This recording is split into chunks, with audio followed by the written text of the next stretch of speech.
Hey, welcome everybody to the Sarpy County Board of Equalization meeting. Today is Tuesday, March 31st, 2026. It's 3 o'clock in the afternoon. Copy of the Nebraska Open Meeting Act rules are on the north wall. We'll hold the meeting in accordance with those. Anyone wishing to speak to the board on a specific agenda item is encouraged to notify the clerk by email or come forward and let her know prior to the time you come up and talk. If you would, take a second here and silence your cell phones.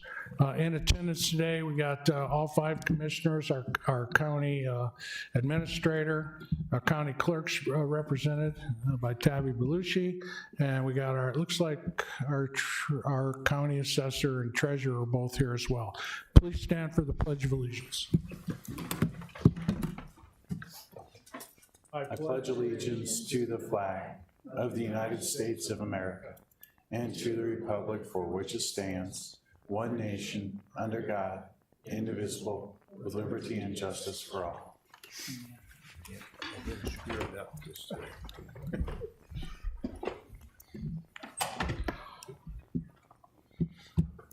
Okay, I don't see anyone from the public come forward, so we'll get right into the consent agenda, 4 items. Motion to approve. Second. Motion by Commissioner Warren, second by Commissioner Klug. Any further discussion? Please vote. Motion passed.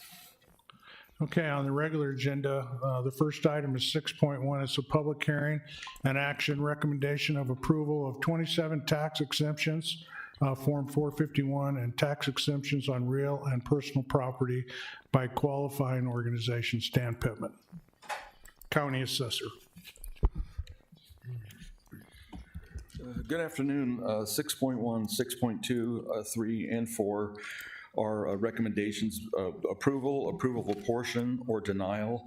The fourth item is something that is fairly new. The 451 NS are the exemptions, partial exemptions that are received by nursing homes that have Medicaid beds. So that's just a reminder of some new legislation that passed that and that you guys have to rule on. So if you have any questions, I'm ready for any of those. If you want, do you want me to read all these into the record and just have one public meeting? Or is that okay? That would be fine. Or one public hearing, I should say. Okay. Let me read these real quick, Dan. Yeah. Dan, then we'll get to the questions. 6.2 is a recommendation of approval of portion of 2 tax exemption applications, Form 451, for exemptions on real and personal property owned by qualifying organizations.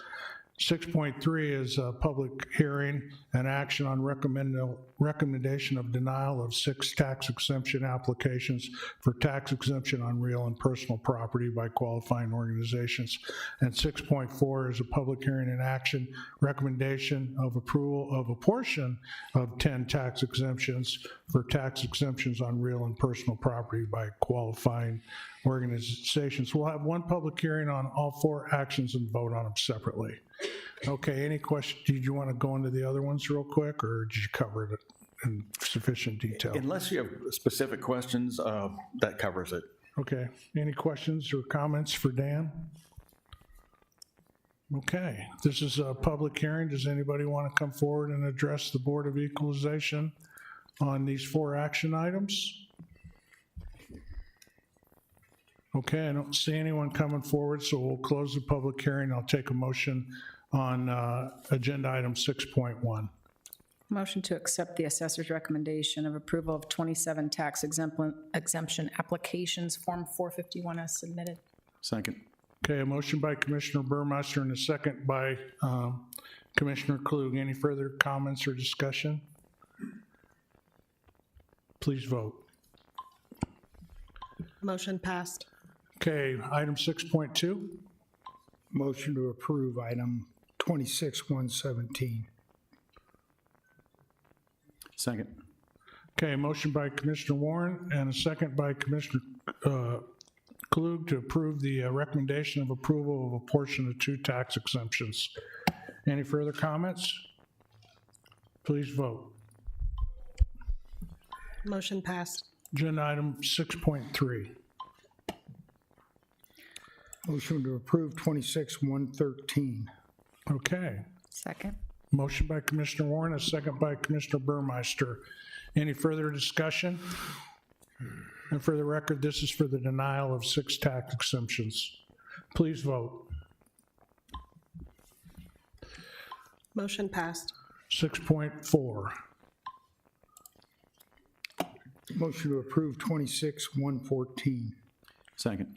Okay, motion by Commissioner Warren, second by Commissioner Klug. Any further discussion? Please vote. Motion passed. Okay, item number 7 is executive session. We have no need. And all agenda items having been addressed as published, the Board of Equalization is adjourned.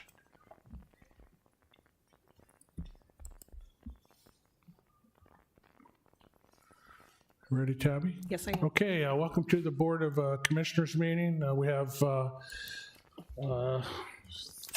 March 31st, 2026 at 3:05. We have all 5 commissioners here, our administrator and clerk. The Nebraska open meeting rules are on the north wall of the boardroom. And again, anybody wanting to come forward and address any agenda item is welcome to do so. Just check in with the clerk. Commissioners and administrator comments and announcements. We'll start with Commissioner Mixon. I have none. Commissioner Warren? Glad to see our friends from Gretna here, and Mike and Paula will probably be up later both, and they're going to do a little song and dance, I think, during the meeting. Just some words of comfort to the family of Noah Teachins, who was laid to rest this last weekend, who was killed in action in Kuwait, and a thank you to his family for that sacrifice for the rest of us. No additional comments. Thank you. Bonnie? Just a reminder that we don't have a board meeting April 7th or the 21st due to some HVAC work in the boardroom. Okay, thank you for that reminder. That brings us to the consent agenda. We have 13 items on the consent agenda. Unless any of the commissioners want to see any of those items moved to the regular agenda, I'll take a motion to approve as published. Motion to approve. Second. Motion by Commissioner Klug, second by Commissioner Warren. Any further discussion? Please vote. Motion passed. Okay, the first item on the regular agenda is Resolution 74. It's an interlocal cooperation agreement with the City of Gretna for the 192nd Street and Capehart Road improvements. We have Scott Bovick, Deputy County Administrator, and the Mayor of Gretna, Mike Evans. Thank you, Commissioners. I'm excited to be here today to talk about this partnership with the City of Gretna to build paved roads to the new interchange. As you know, the state of Nebraska is locating a new interchange at 192nd and Capehart. We've included on this map what we're calling a preliminary design of that interchange so you can get a feel for what it's going to look like. It will have the kind of calling it a dog bone interchange with the 2 roundabouts near the exit ramps. Working with NDOT, the City of Gretna has stepped up and offered to help cash flow the interchange. So the state has put this on a very fast track to have it completed with the goal of having it constructed and open by early 2028, maybe as early as end of 2027.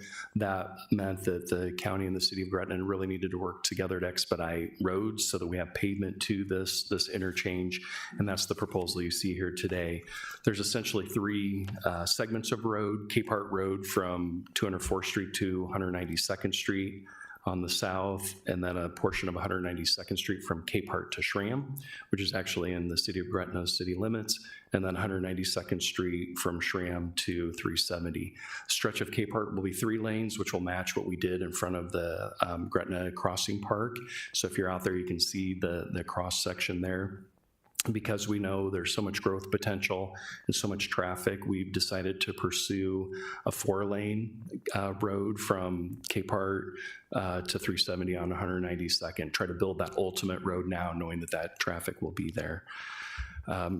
We do have, your next agenda item is to bring Lamper Nearson on board. They're the engineering firm. Lamper Nearson helped us design and build the stretch of 192nd from 370 to from 370 to Schramm. There's 2 lanes existing there that we partnered with them in the adjacent development. They have a familiarity with some of the developments in the area, and then they've also been working with us on the Capehart Road project. So we're asking a lot out of them to get this designed in 6 months, out to bid this fall, and hopefully get this whole segment constructed in 2027. So it's a very expedited schedule. With that, I'm happy to answer any questions, but I know Mayor Evans is here if he wants to say a few words. And then the next agenda item again is the Lamper Nearson contract. If you want, I can just read that into the record and we can do the discussion, vote on them separately. Sure. Okay, Resolution 82 is the agreement Scott talked about with Lamp Reinerson for design of the road improvements from Capehart Road and 192nd Street North for the future I-80 interchange. Mayor Evans, would you like to say a few words? Sure, I thought Paula was coming too. I thought maybe I would dance and she would sing. Come on up, Paula. To come up. I'd like to see and hear that. Yeah, she's much better at singing. So first of all, thanks, guys. Your leadership is really refreshing, and there's no coincidence Sarpy County is as dynamic and as growing as it is. You know, not only you guys are good leaders, you're very responsive to your citizens, you're responsible with tax dollars, and you collaborate. So that's been real refreshing. I don't know if you saw the report, I think I saw it last week, of the metropolitan areas in the Midwest. Omaha is the second fastest growing of all the kind of its peers. And Omaha's growing at 1%, but Sarpy's growing at 2% from last year. So you're seeing a lot of growth in our county, and it's just not because we're located next to Omaha. I think it's people want to live here, and there's a reason why that is. So thanks, continued stewardship of the county. It's one thing to govern, but it's another thing to govern and have to grow a business. So you guys are doing a great job. Specifically with the 192nd, some of the urgency we've seen, this is a project I think, probably when you were mayor, they were talking about 192nd, Commissioner Warren, because it's so needed. Everybody's known Omaha's extended, it keeps growing to the west, and it's finally almost overran our community, just having one pass through the interstate there. So having this other corridor allows it's a public safety issue for once. 370 is overwhelmed, and 192nd and 180th, if you've been to Valles, you know what's going on there. So we just really needed the connectivity and the public safety. Now, if you combine that with economic opportunity for the county, I think it's real exciting. There's a lot of opportunities. So while the counties continue to invest money in sewer and roads, this helps pay for that. This is just not build it and let's hope they come. This is build it, there's a need for it, and it's exciting to see people want to be part of our county, and I think that's going to happen pretty soon. So I appreciate your support on this, and as always, I'm always here to help and work with you guys. Thank you, Mayor. Yes, thank you. Good afternoon. Just a couple of shout outs I would like to say to all of us. We're really setting the new standard for partnerships across this area of the country. As y'all know, partnering through the Capehart Road expansion anyway, when Gretna Crossing Park was opened up. Gretna County, JEO, Lamp Reinerson, and we actually have been invited to a regional conference Thursday morning to make presentation on that partnership and the tax dollars funds that were saved because of the partnership. Well, we've expanded it again, the WSTEP, the Western Sarpy Transportation Enhancement Plan, as y'all know, another partnership that we all have together, including Papillion and Springfield, part of that. This is another partnership, and it is Gretna, the county. We've allowed NDOT to come play in the party with us. So this is a great opportunity. It's going to completely change the activity and the future of all of Sarpy County and the Metro. So greatly appreciate the partnership and our ability to work together with your staff. Thank you. Thank you, Paula. Any questions for the mayor or Paula? Thanks for being here. Okay, Lamp, you guys have anything to add?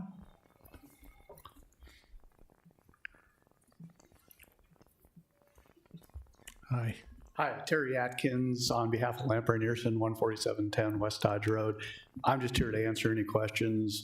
We're happy to be a part of this project, and we are fully aware of all the timelines, and we are committed to helping the county and the city meet those.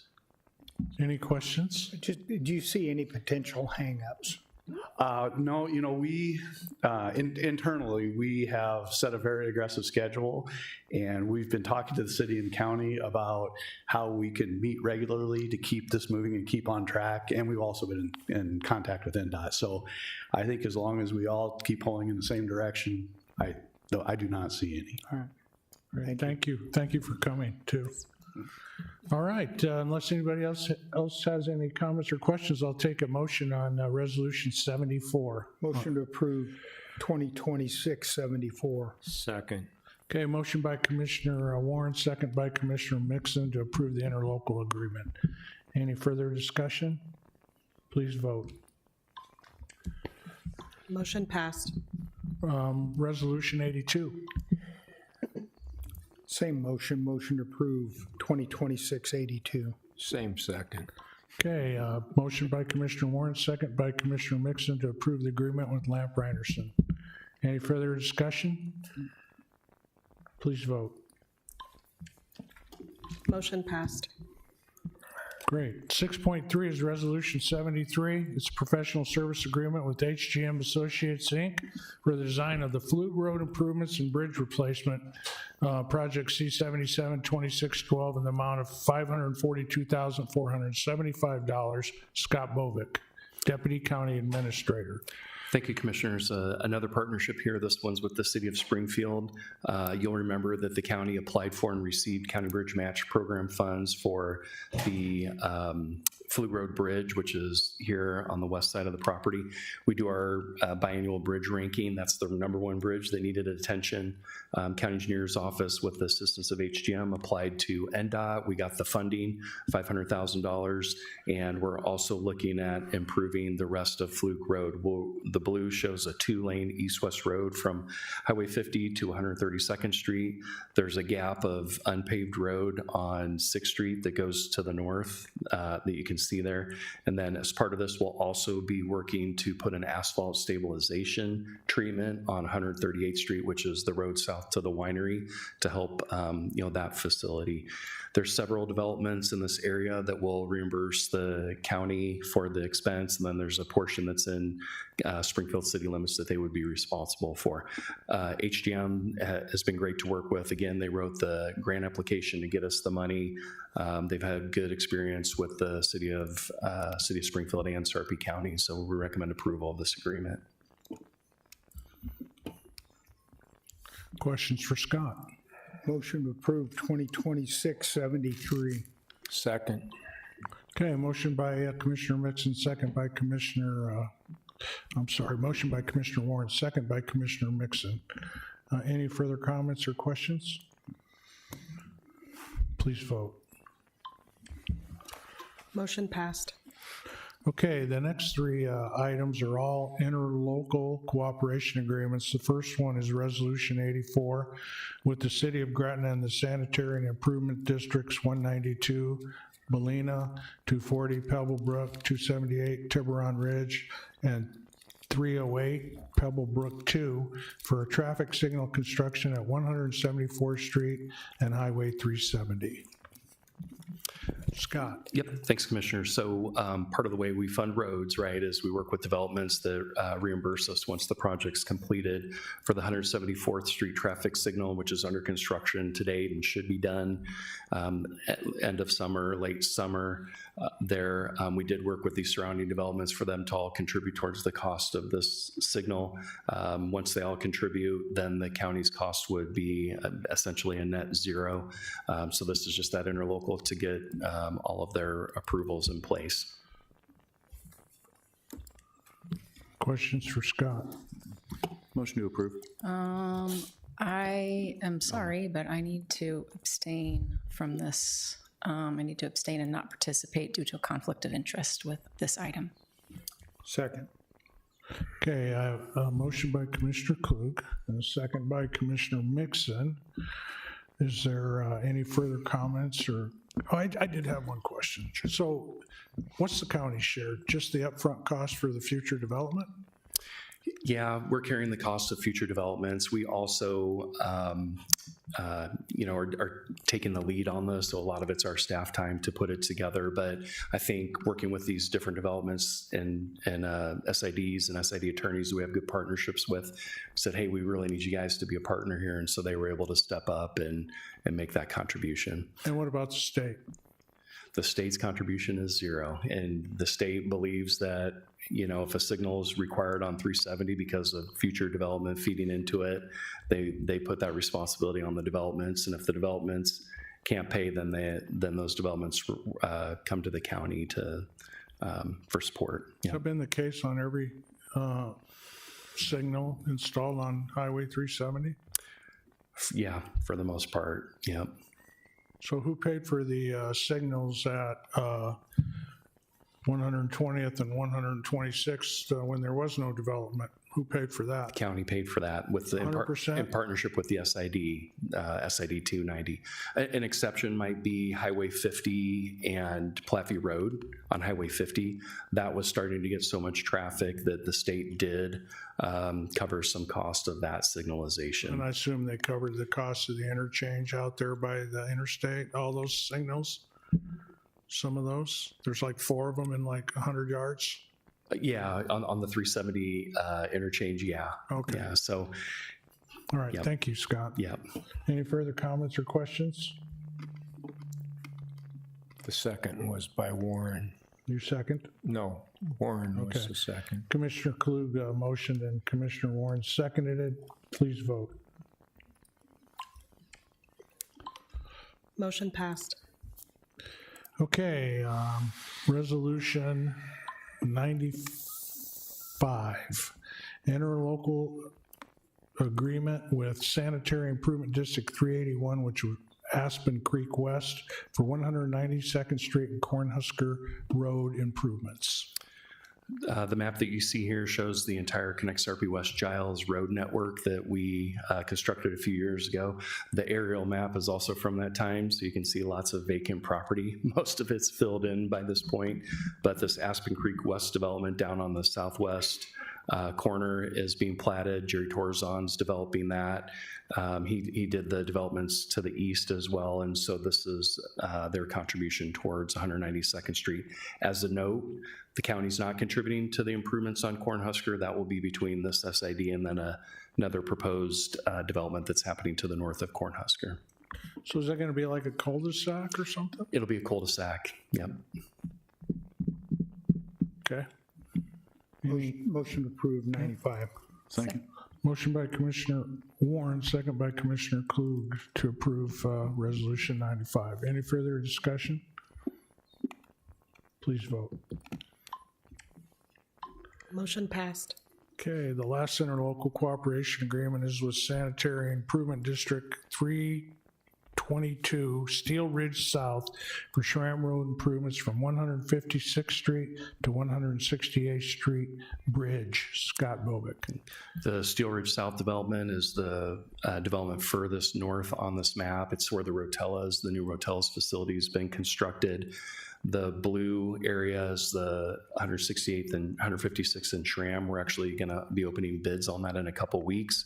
So we've worked with the Steel Ridge South development to come up with their contribution towards that road once it's built. And so that's what's in front of you here. Happy to answer any questions. Questions? Motion to approve. Second. Motion by Commissioner Warren, second by Commissioner Klug.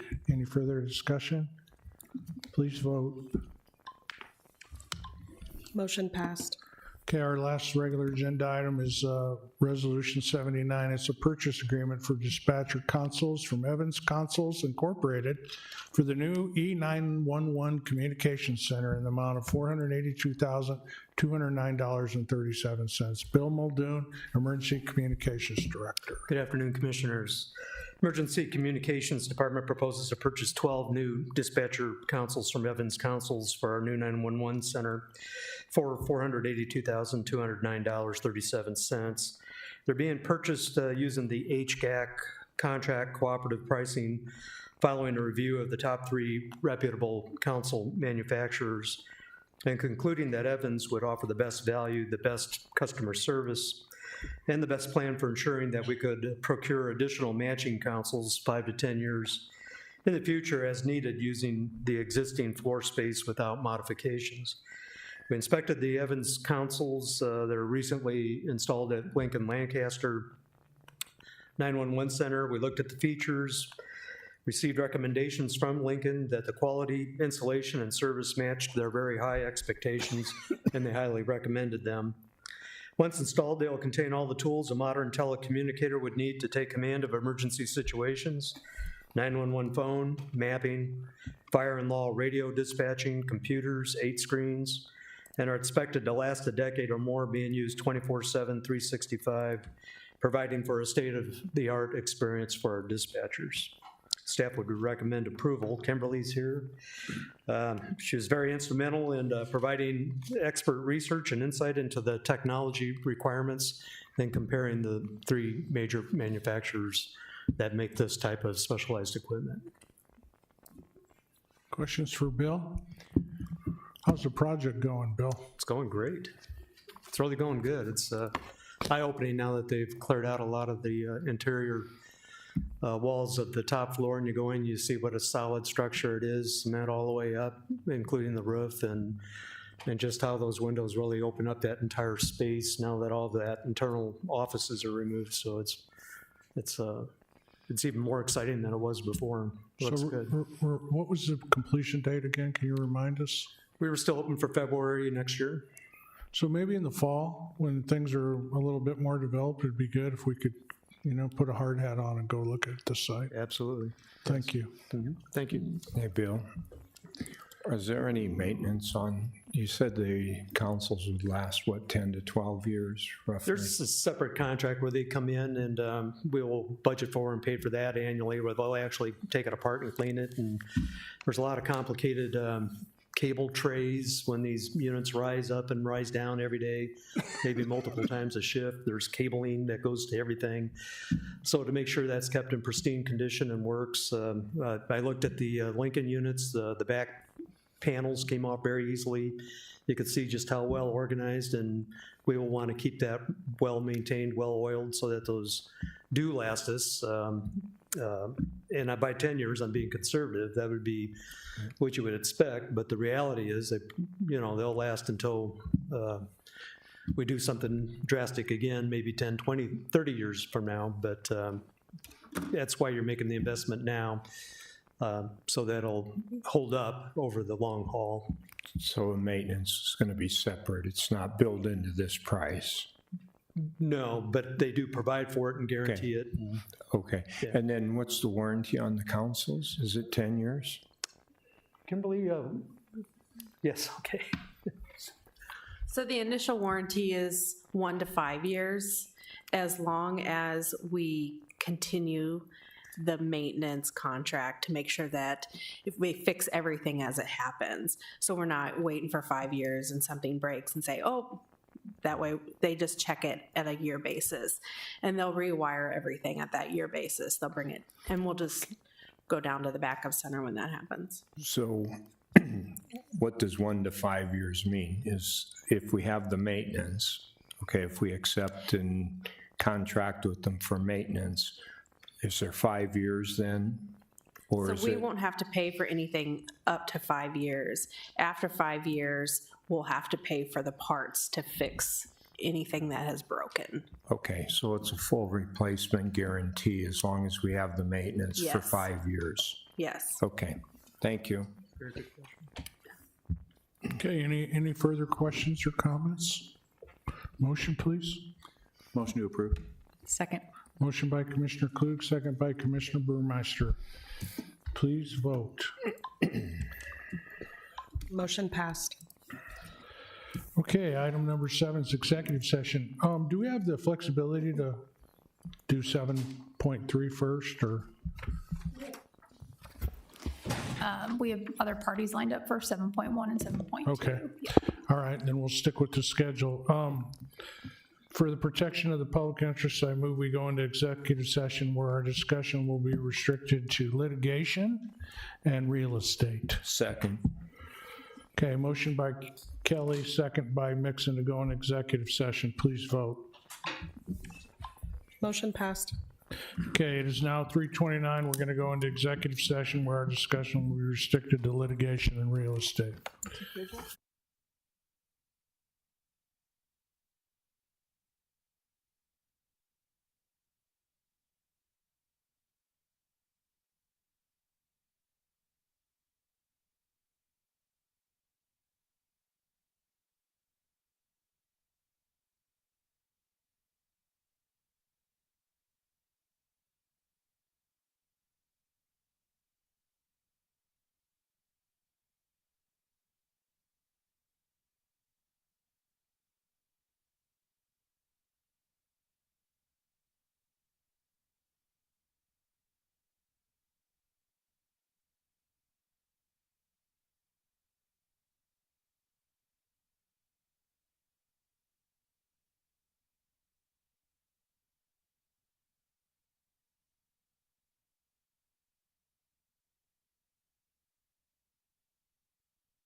You ready, Tabby? Yes, I am. Okay, it's now 5:18. At 3:29, we went into executive session where our discussion was restricted to litigation and real estate. Need a motion to return to the regular session. So moved. Second. Motion by Commissioner Warren, second by Commissioner Mixon. Please vote.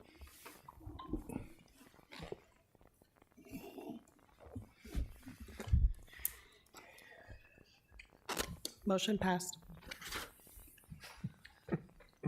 All agenda items have been, let's see, what's it say here? All agenda items have been addressed as published, and the Board of Commissioners is adjourned.